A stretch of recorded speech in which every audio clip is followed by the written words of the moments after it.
d'Italie. Pour qui parmi vous n'a jamais été à la cité universitaire, je ne sais pas si tout le monde connaît, mais si un jour vous avez l'occasion de la visiter, vous verrez que la cité universitaire a un chantier en ce moment, car ils refont le parc grâce à la ville de Paris. Ils plantent 2500 arbres, me semble, et surtout de nouvelles nations ont décidé de faire partie du campus. La cité a actuellement 6500 places, mais elles seront 8000 dans 3 ans. Chaque maison reflète un petit peu le caractère du pays qu'elle représente. Donc, si vous voyez l'Italie, il y a un côté presque renaissance ici, du côté avec la loggia et du côté du parc. Si vous regardez la maison en arrivant, on dirait un petit peu une maison de la Haute-Lombardie, des vallées un petit peu alpines de la Lombardie. Si vous la regardez du côté du boulevard Jourdan, il y a une bifort qui rappelle la Renaissance. Et ici, on a une cheminée authentique du XVIe siècle, donc début du baroque, qui vient de Mantoue. Donc, vous voyez, il y a des choses différentes. Vous aurez aussi remarqué dans le hall d'entrée une flèche du Dôme de Milan, qui est une flèche authentique, parce que, comme vous le voyez, elle a été endommagée par la guerre, donc ils ont mis une flèche nouvelle au Dôme de Milan, mais celle-ci, c'est une flèche qui apparemment est du 19e siècle. Donc voilà, donc chaque pays, chaque nationalité met en exergue un petit peu quelles sont les caractéristiques de son propre pays. Et la Maison d'Italie, comme toutes les maisons ici d'ailleurs, organise différentes activités culturelles, différents événements. Donc ce soir, nous avons le plaisir d'accueillir Madame Ingrid Brunazzi et Madame Katia Ferri-Melzi-Deril, qui nous présenteront un Léonard classique, artistique. Léonard est un personnage unique peut-être dans le monde, polyédrique. Il a été un grand artiste qu'on connaît, mais il a été aussi un grand scientifique. Je pense que cette soirée, il y aura une partie ancienne de ce Léonard et puis une partie projetée vers l'avenir de nouvelles interprétations léonardesques. Donc, je souhaite à tout le monde la bienvenue, une bonne réception de la conférence qui est riche, parce que je vois qu'il y a bien 8 personnes inscrites à parler. Et je remercie beaucoup le conseiller culturel qui est arrivé à Paris depuis quelques jours seulement, désormais. Donc je remercie beaucoup d'avoir accepté d'être parmi nous quelques moments, parce que tout de suite il a un autre rendez-vous, il devra partir. Et je lui cède la parole pour une brève salutation de l'ambassade. Grazie Roberto, merci beaucoup. Oui, tu as dit que je suis arrivé presque, je pense, 5 semaines. C'est la 4e ou 5e fois que je suis ici. C'est un plaisir d'être ici avec Madame Brunazzi, Ingrid et Madame Elfi pour écouter vous pour quelques minutes. Léonard est surtout une liaison entre l'Italie et la France. Un très grand artiste. Je connais Leonardo parce que je pense que personne ne connaît Leonardo. C'est très difficile de comprendre qui était-il. Un artiste, je ne sais pas. On va écouter ce soir qui était exactement Leonardo. C'est tout. Bonne soirée. Je resterai avec vous quelques minutes encore. Merci beaucoup.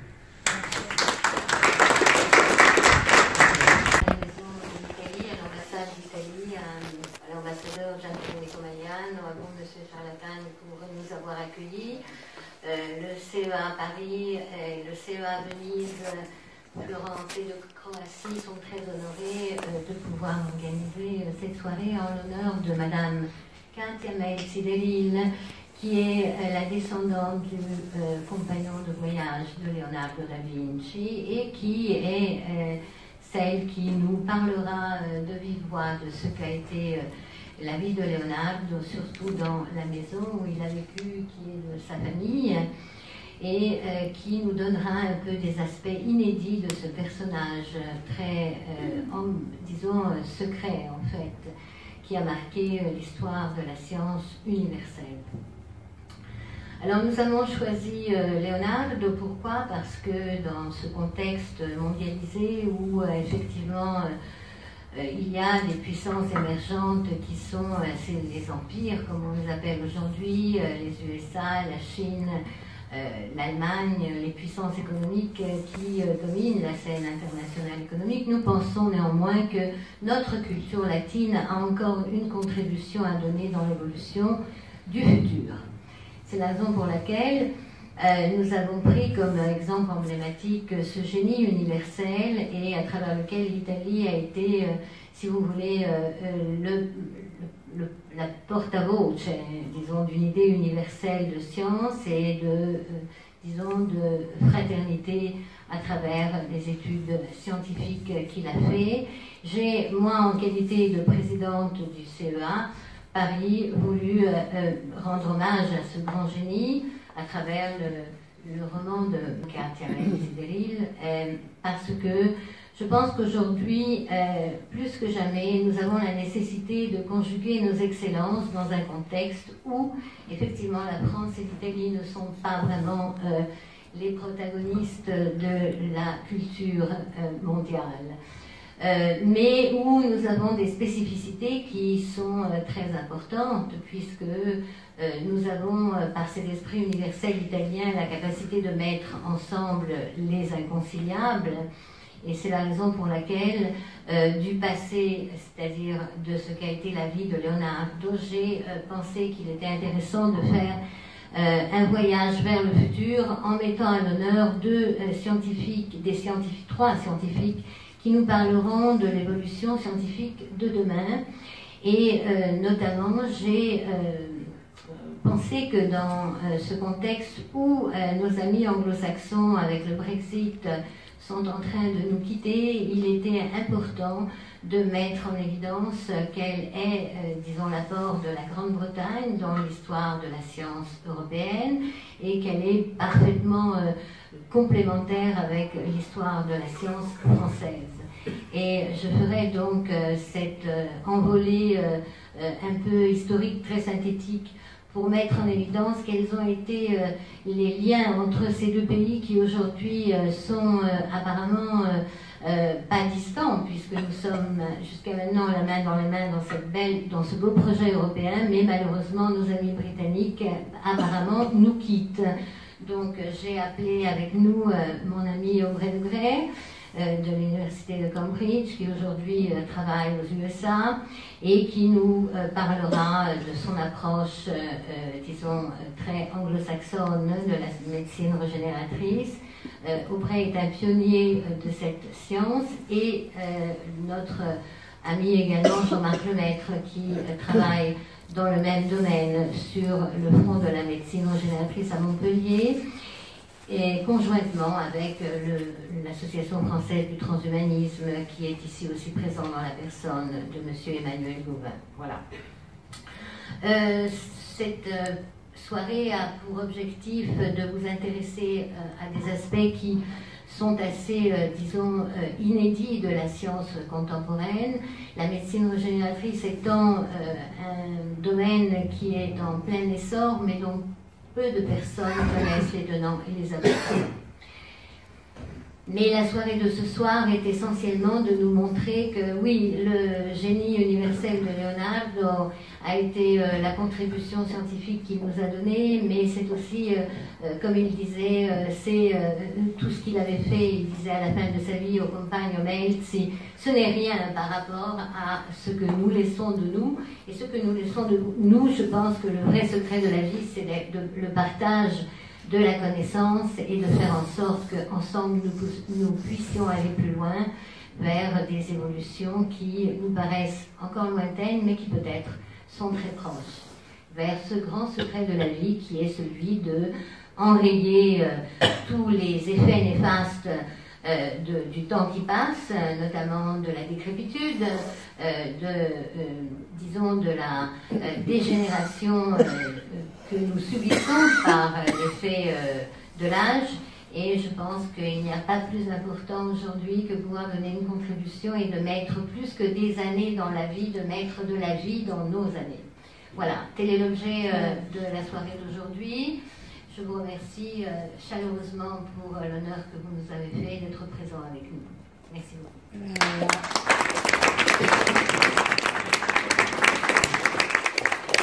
Nous donnons la parole à Madame Melzi Delille pour nous donner la vision qu'elle a de la contribution de Leonardo dans l'histoire des sciences. Et ensuite, je voudrais quand même prendre place. Comment? Fabio Costanza et Christophe Rioux. Bonjour,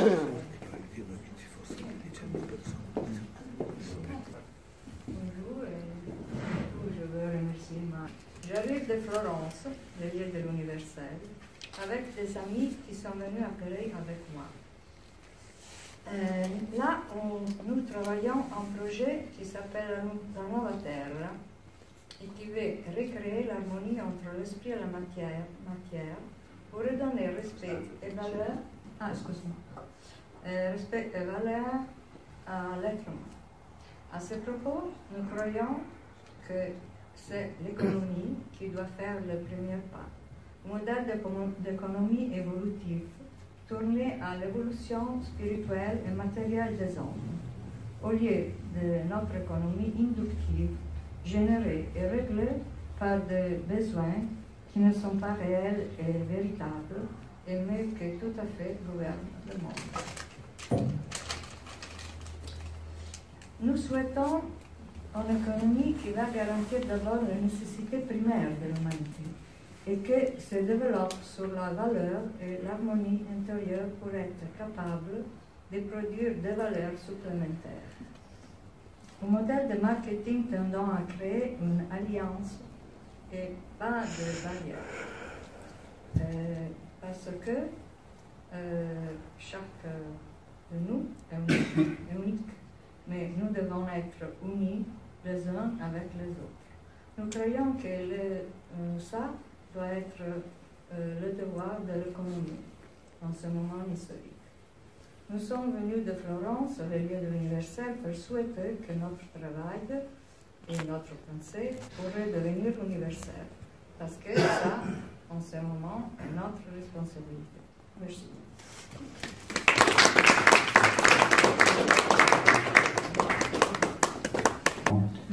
Je suis Malafato del Concilio Europeo dell'Arte de Venise. Et nous avons fondé, c'est 10 années que nous avons fait le Concilio Europeo de l'Art à Florence, et avec Madame Brunazzi, avec Madame Pontello, et pour faire la promotion de l'humanisation de l'art. L'association, il est né comme une association et il est devenu quelque chose vraiment de très important. Et aujourd'hui, il est devenu une fondation à Venise et il va travailler avec tous les ministères de la culture internationale. Parce que nous avons un endroit à l'occasion de la Biennale d'art de Venise. Et là, nous avons l'occasion de travailler avec tous les ministères de la culture. Je suis ici avec mon mari Giulio Melzi Delille qui est à fond et mon fils Calerzo qui est ici. Ils m'ont fortement soutenu dans la création de mon roman qui éclaire et caisse de nombreuses inventions fantastiques d'écrivains, des cinéastes et malheureusement aussi d'historiques de l'art. Sur les rôles pensés, Francis Melzi n'était pas un disciple d'atelier parce qu'il était un noble. Il ne pouvait faire de la peinture payée. Pourquoi le noble pouvait dessiner seulement pour obium, on dit aujourd'hui, la passion. Et il n'était pas un amant de Leonardo, comme vous pouvez trouver sur la Wikipédia anglais-américaine. Leonardo lui écrivait en l'appelant Messer Melzi, Monsieur Melzi. Et il est concevable que jusqu'à quand Léonard put enfin récupérer sa maison à Milan dans les 08, pour 8 années, il a eu sa maison confisquée par les Français et furent les amis Melzi à lui offrir hébergement, nourriture les chevaux, pourquoi nous possédons beaucoup de chevaux à vapeur et beaucoup de possibilités de maintenir Leonardo et ses étudiants. Donc, je vous en prie de vouloir bien clarer la position de Francesco Mezzi, c'est la raison pour que j'écris ce livre-là, pour redonner en réputation à ma famille et à Francesco Mezzi, qui était l'administrateur de Leonardo. Il est devenu l'administrateur qu'il était capable d'écrire en grec, d'écrire en latin. Il était très connu, il avait des manières merveilleuses. Alors il pouvait faire aussi des relations publiques pour Léonard dans les cours. Et Léonard avait besoin de Francesco Mezzi qui, pour ses qualités, mais il avait besoin aussi d'avoir quelqu'un qui, si il avait déjà passé un moment que les ducs Sforza n'ont payé le travail de Leonardo sur le Cenacolo. Il n'a été payé, tout échappé. Alors, Leonardo tenait beaucoup à les Mezzi. Pourquoi il était des amis qui aimaient sa peinture et sa recherche, et il pouvait les maintenir. Alors, au lieu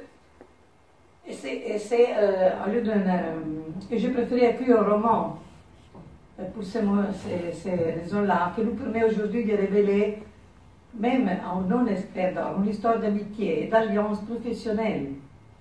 Nous, les Mezzi, nous serons toujours dans la merveilleuse histoire de Leonardo da Vinci. Nous serons toujours les héritiers de tous les écrits, les écouteurs de sa volonté, du testamento de Leonardo. Ces mécénats les plus impétueuses, malgré le fait que le roi de France, François Ier, soit les mécénats les plus éminents, naturellement. Je peux parler aussi en lieu de Francesco Mezzi, à remerciant la France qui a rendu Leonardo finalement riche et estimé à la fin de sa vie et a rendu les jeunes Mezzi le premier directeur général international à la Cour de France. Nous avons devant les documents, une copie originale de notre archive et sera exposée à une importante exposition ici en France, il y a 2 années. Amboise, le Vinci vendu au roi l'image la plus précieuse et la plus mystérieuse de sa production, la Joconde, laquelle il a travaillé pendant 20 ans. Tout ce que vous savez aujourd'hui, comme le Code da Vinci était plus de 13 000 pages, divisées en cahiers et en feuilles dispersées. Ils ont été organisés philologiquement par Francesco Mezzi. Il les a gardés jalousement pendant 100 ans dans notre famille, qui a ensuite décliné sous la domination espagnole. Les Mezzi avaient partagé pour les Français, et alors, elle perdu l'importance et la richesse. Ils n'étaient plus les patrons de la culture à la fin du VIe siècle, pourquoi ils avaient été amis de la France. Les écrits de Léonard, incompréhensibles des fils de Francesco Mezzi, ne pas seulement parce qu'écrits en verse étaient difficiles à perpétuer, ont été dispersés dans les collections privées de rois et des maniaques. Aujourd'hui, ils sont visibles dans les musées et reproduits par des éditeurs et des milliers d'institutions qui célébreront le 5e anniversaire de la mort de génie dans tout le monde. Le 105e anniversaire. J'espère de célébrer notre ami Leonardo avec la traduction de mon ouvrage, au moins en anglais et en français. Je suis à la recherche d'un éditeur, je compte sur vous pour le trouver le plus tôt possible. Un dessin de Leonardo qui a été fait à Vaprio, de la fenêtre de notre palais. Ça, c'est de Sforza qui sont échappés à la fin du XVe siècle. Alors, voyons, ça c'est la signature de Leonardo. Ça, c'est un dessin qui a fait les Bossi, ça Leonardo, le Salai, et ça c'est Francesco Mezzi avec les chapeaux que vous avez vus dans des éditions. Ça, ce sont les Leonardo tenait à la poche des papiers qui étaient pliés. C'est une mesure pas grande. Et il tenait à la poche. Et puis vous pouvez le voir, vous connaissez tout ça. Alors regardons encore. Ça c'est l'intérieur de la Villa Mezzi. Le palais, l'intérieur du palais, où est... je vous montre encore quelque chose. Et ça, c'est l'extérieur du palais où a vécu Léonard. Plusieurs fois, il est retourné plusieurs fois ici. Et il a écrit qu'il était là quand il est parti pour Rome. Il a été, je suis parti de Baprio avec Francesco Mezzi. Et ça, c'est là. Aujourd'hui, il y a des villes, mais vous imaginez dans la Renaissance que c'était seulement la ville, elle était le château de Trezzo, et se regardait, il faisait des signalations, des signaux pour s'il y a l'arrivée des ennemis, et c'était très intéressant ça. Alors, les mondes ont complètement changé depuis la Renaissance, mais aujourd'hui, nous, les Mezzi, nous sommes toujours de cette réalité privée au monde, à détenir quelque chose en rapport direct avec la vie de Leonardo. Et la première chose, je vous montre, c'est un document original, c'est ça. C'est le passeport que Leonardo utilisait quand il allait à Cesare Borgia, et signé Cesare Borgia, et il dit Leonardo, ingénieur, notre ami, doit être accueilli dans tous les châteaux et dans tous les territoires de Romagne. Et ça, c'est, il y a notre, Leonardo, ingénieur, notre familial. C'est très important pour Leonardo, parce que Leonardo était un fils illégitime. Il n'avait une famille, il n'avait un nom de famille. Et ça, c'est très important pour lui. Et puis, c'est ce, ed è signé Cesare Borgia, duc du Valentinois. Secondo, le trésor que nous avons, c'est la Villa Mezzi. Ça, la Villa Mezzi est présente dans le Code atlantique. Pourquoi Leonardo a fait un projet pour la maison de son patron. Il était là, il a fait un projet de restyling. Et là, il y a le dessin de l'escalier, la terrasse, l'escalier que vous avez dans la photo.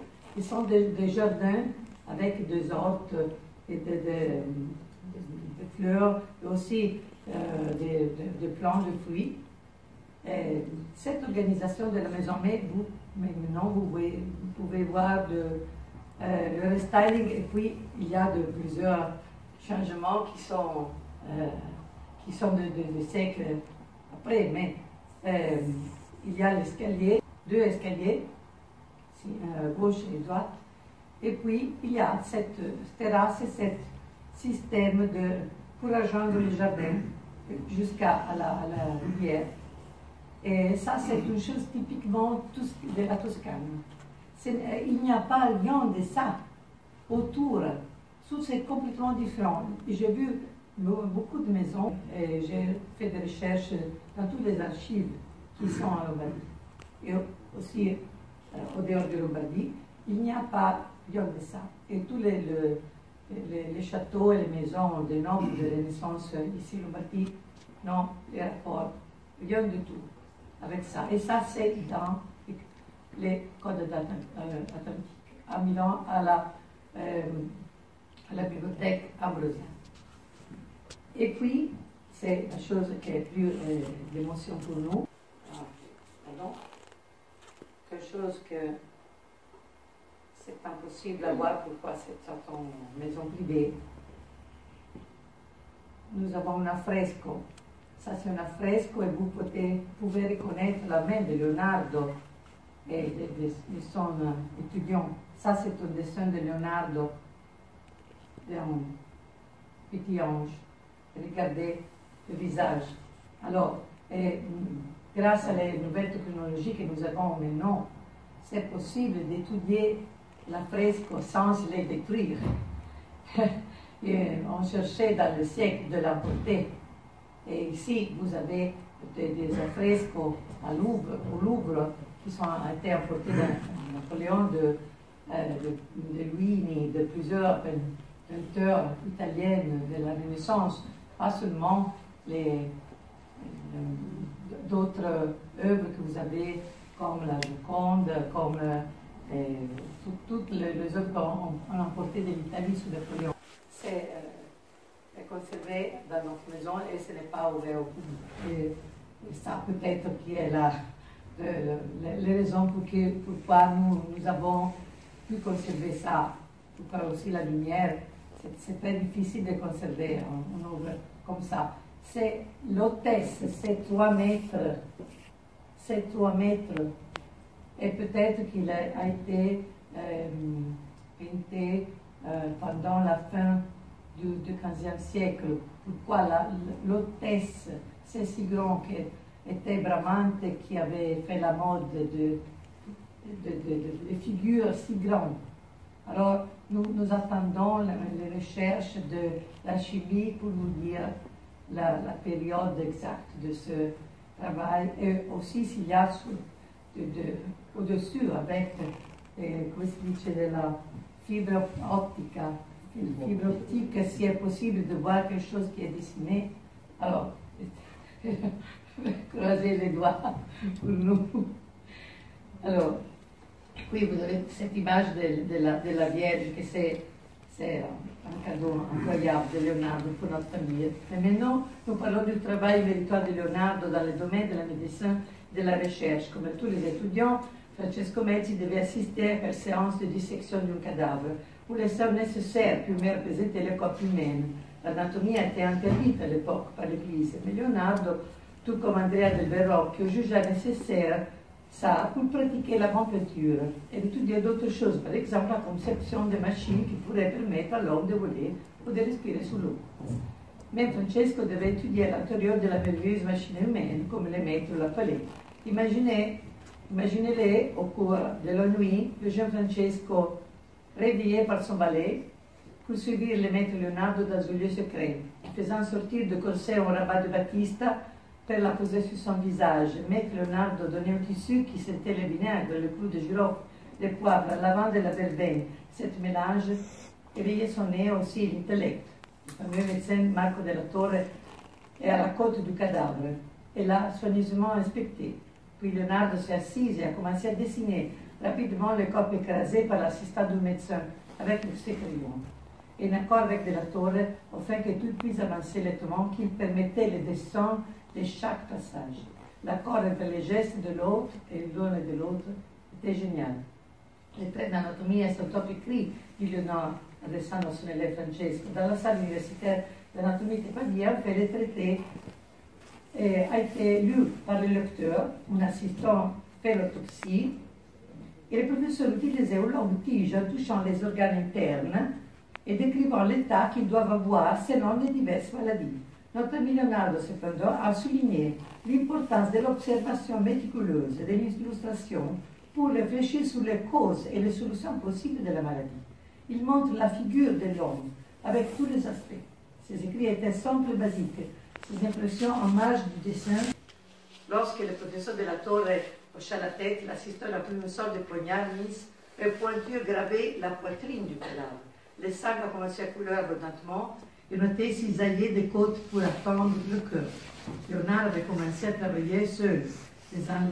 Déjà dans les années de sa jeunesse, il assistait à l'atelier d'Andrea Verrocchio à Florence.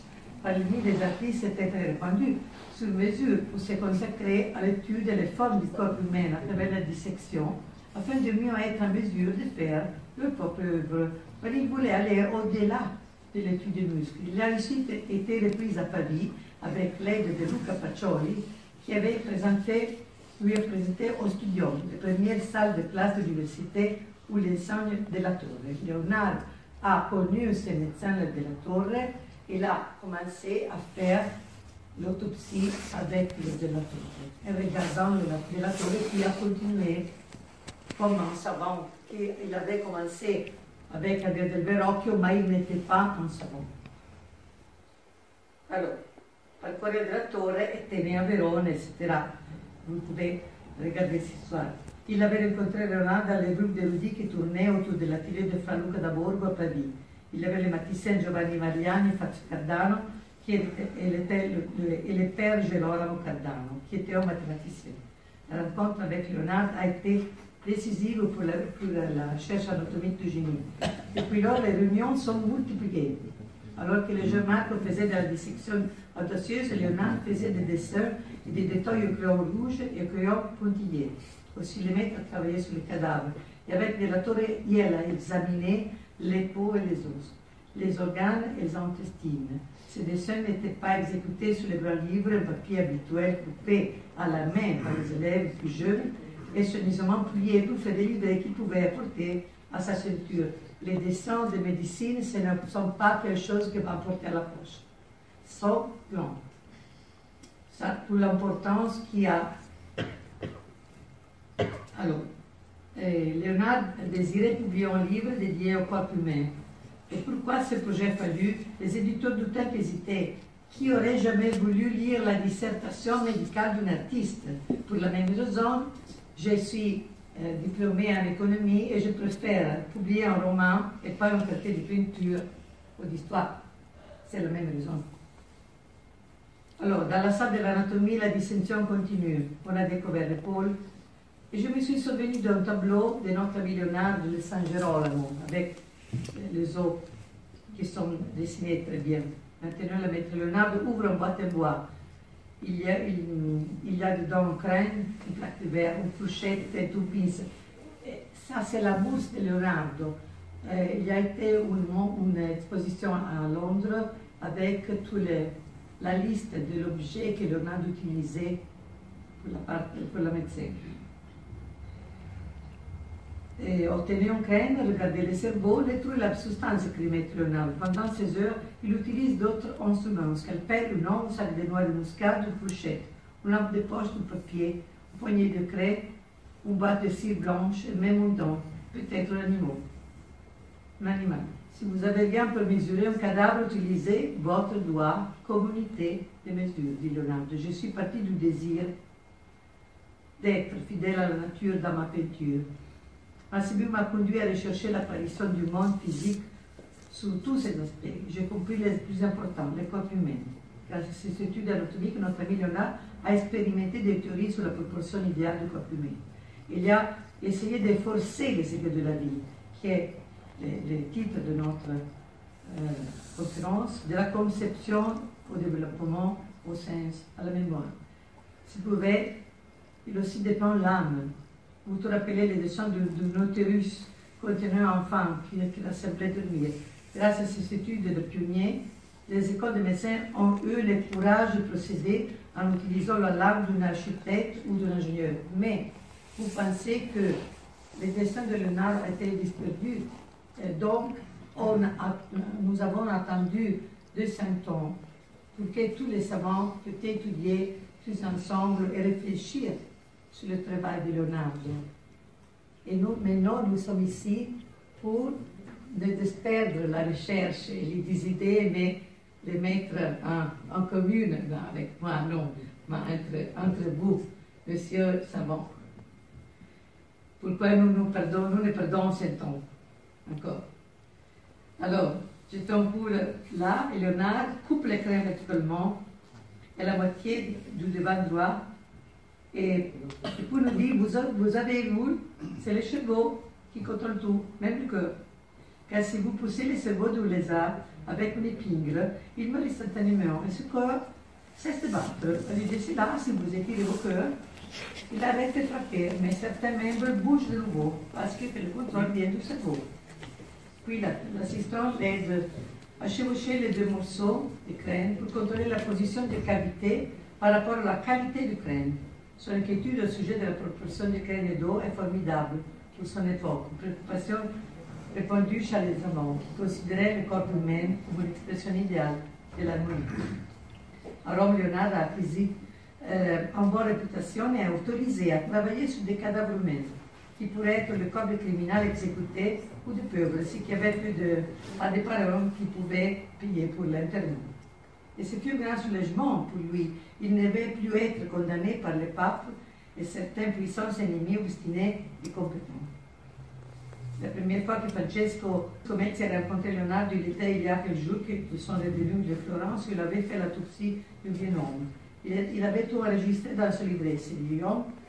Quelques heures avant sa mort, il m'a dit qu'il avait plus de symptômes et il n'a pas entendu parler malade dans son corps. Seul une grande faiblesse. Je vous comprends. Vous ne pourrez jamais faire de l'autopsie de quelqu'un qui vous avait parlé auparavant. Moi, je suis étonnée aussi, encore plus que vous. J'étais, et aussi Francesco Mezzi était à lettré.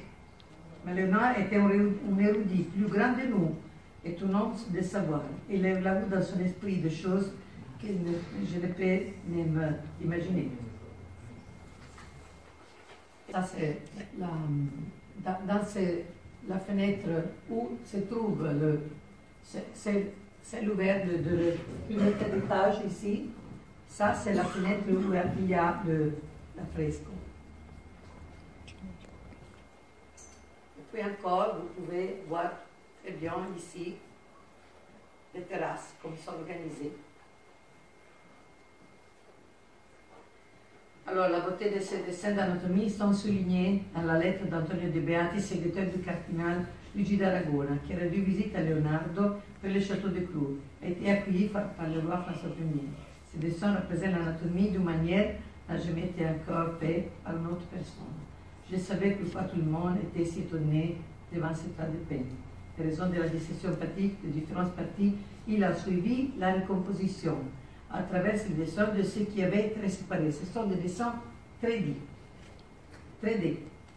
Mais il a également étudié la fonction de chaque organe et de chaque appareil. Les détails se situent dans l'espace, représentent les muscles comme des cordes, par Dieu entre les autres, pour expliquer le fonctionnement de la contraction. Il donnait plus de confusion pour démontrer les muscles qui, si vous les dessinez, sont pas des chaînes, de sorte que vous pouvez représenter l'un sur l'autre comme la nature les a placés. Et lui écrit ça sur les côtes. Et encore, chaque muscle utilise sa force le long de la ligne de sa longueur. Dans le dessin anatomique en France, il me semble qu'à un certain moment, le génie avait simplifié la représentation des organes et des appareils. Maître Léonard était particulièrement fier de ses observations sur l'œil humain, et je suis persuadée de certains détails qu'il avait découverts entre les yeux et les nez à propos des veines. Au fil des ans, les veines s'étirent et se tordent. Ils ont tellement envie de peau que la chair se transfigure. Croyez en voiture en vérité d'inclination peu prouvée. Je n'ai jamais rien écrit sur le siège de notre âme. Il expliquait qu'il n'était pas dans le souffle de la circulation sanguine, même si elles sont vitales, elle apporte de la nourriture autour du corps. Et met dans le cœur, qui est en base un muscle épais, égayé et noulié par les artères et le vein, comme avec d'autres muscles, mais il se déplace par lui-même, il ne s'arrête pas, sinon éternellement.